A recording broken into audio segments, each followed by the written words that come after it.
What's going on, guys? Shave5969.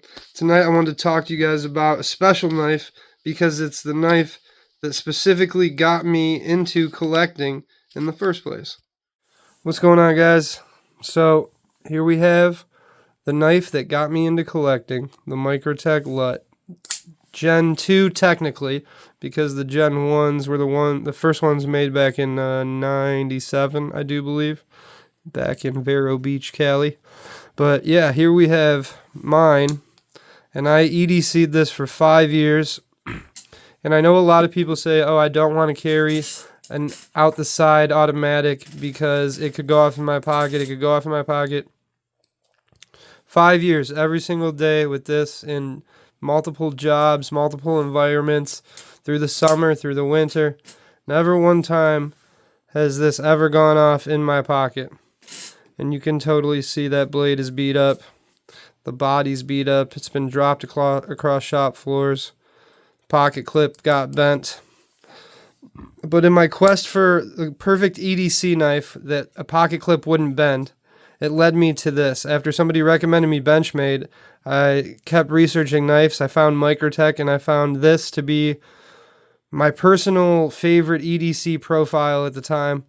And I was enthralled, and I wanted one. I saved up. I got my first one, and I was absolutely about it. The side opening auto, definitely if you hand somebody this knife and you don't give them the rigmarole, it will fly out of their hands, absolutely.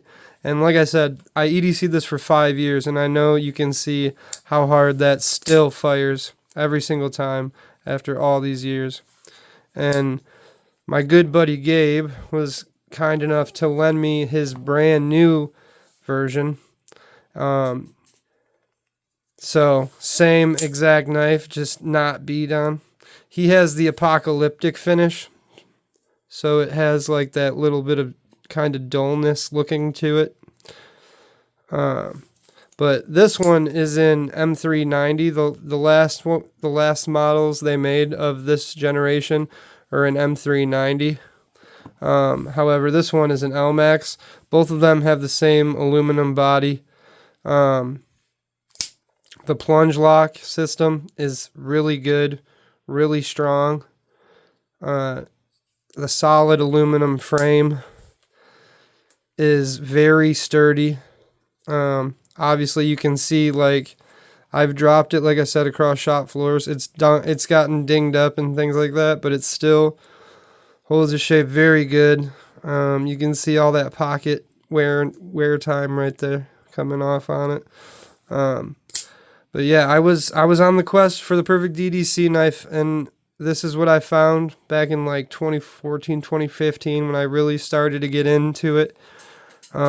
This was my first expensive knife, and this is what essentially changed collecting for me personally and got me to dive deep down the rabbit hole of Microtech knives and a lot of other manufacturers as well. And like I said, if it wasn't for this, I don't know if I would still be collecting, you know. I probably would just got another knife and moved on. But having said that, I wanted to do a quick size comparison.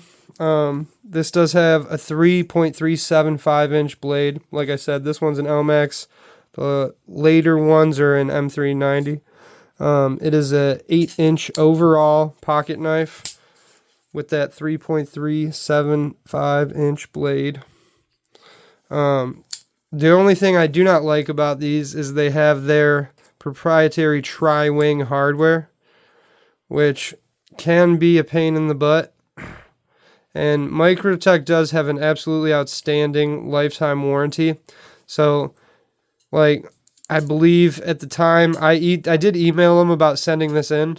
And I think they said to bend the pocket clip was $10, but to get a new pocket clip was like $25, which is like totally reasonable because, you know, that's not like, that's operator error, I guess you could say, right?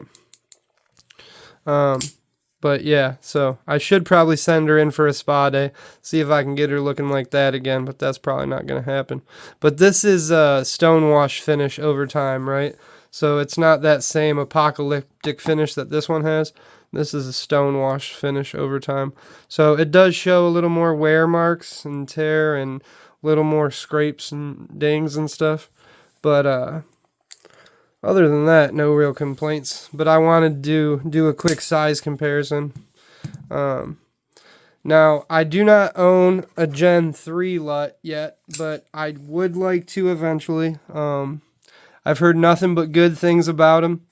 And they're doing some really cool color combos with the newer LUTs, the Gen 3s.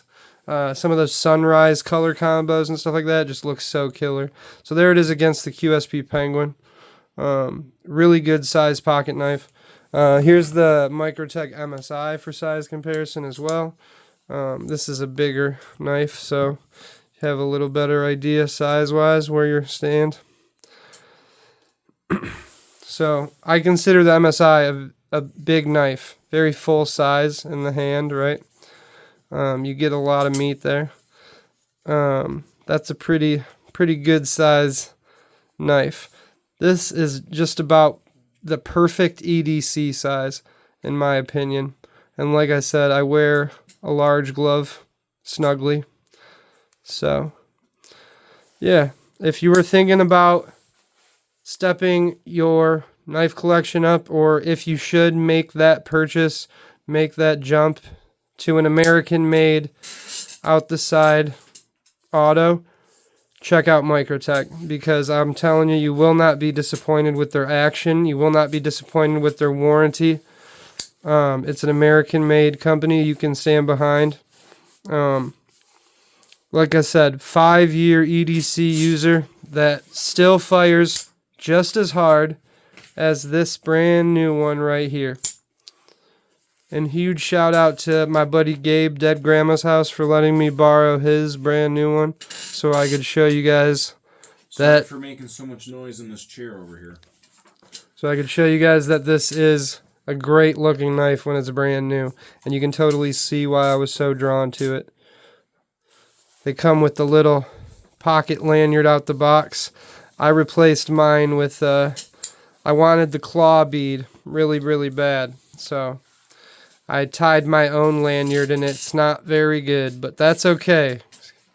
Didn't need to be perfect. I just wanted the bead on there. So, yeah, guys, that's the Microtech LUT. Check them out. They should run you about $250, but the trick is finding them. You can find the Gen 3s, no problem. But these ones are now a little bit harder, given that the Gen 3s came out and they do not make these anymore. But yeah, one of my all-time favorite knives, one of the ones that got me into collecting. Go check out a Microtech LUT. Thanks for watching, guys. We'll see you in the next one.